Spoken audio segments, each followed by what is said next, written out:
Okay, listen. What I'm about to tell you will blow your mind.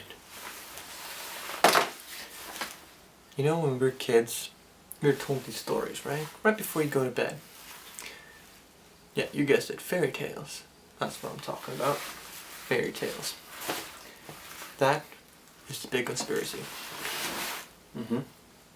I know you're looking at me like I'm some kind of weirdo, but let me tell you something. Let's take, for example, Little Red Riding Hood. Do you really think she was a little girl? You know what, I'll tell you the true story. She was a senator's daughter. And she, of course, being a rebellious teenager, ran off and became a hooker. Now, of course, all hookers have pimps and, well, enter the wolf. The wolf's not the pimp. No. The wolf was the customer, and he did not want to pay.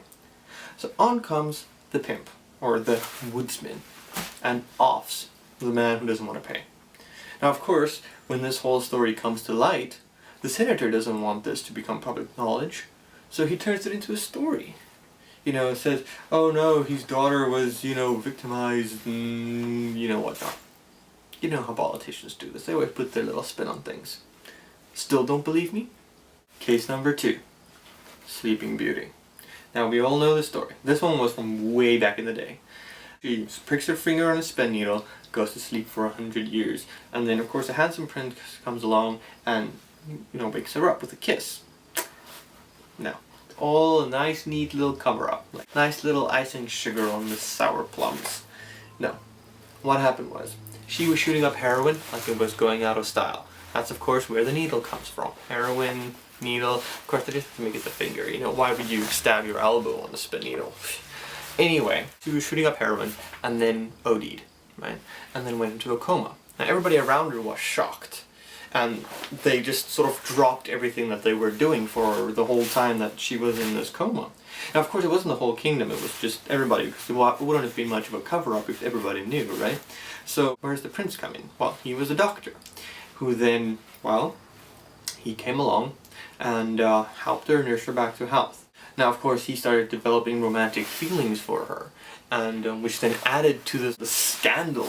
So the government then decided to turn it into a story, put an angle on it, like she was placed under the spell by some evil witch, and that it wasn't her fault. And then over the years, it just became the story. And now you're asking, where does 100 years come from? Well, partly from romanticizing, and also because, back in the day everything was worth more, right? The money was worth more. One day was equal to a week. 1 week was equal to a year. It all just compounds, right? So yeah, I know, it's shocking, right? Absolutely shocking. I didn't even think about this until my eyes were open. I actually had a memo in front of me. So,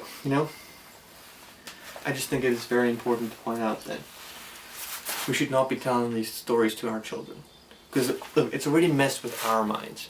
Now, how do you think it's going to mess with theirs?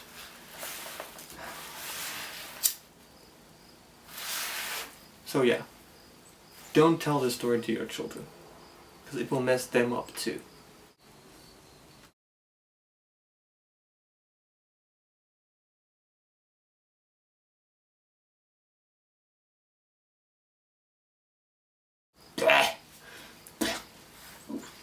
Yeah, just for the record, paper, okay? Just regular paper. And I seriously recommend you don't do this, because this tastes really bad. And can't be good for you either, so don't do it.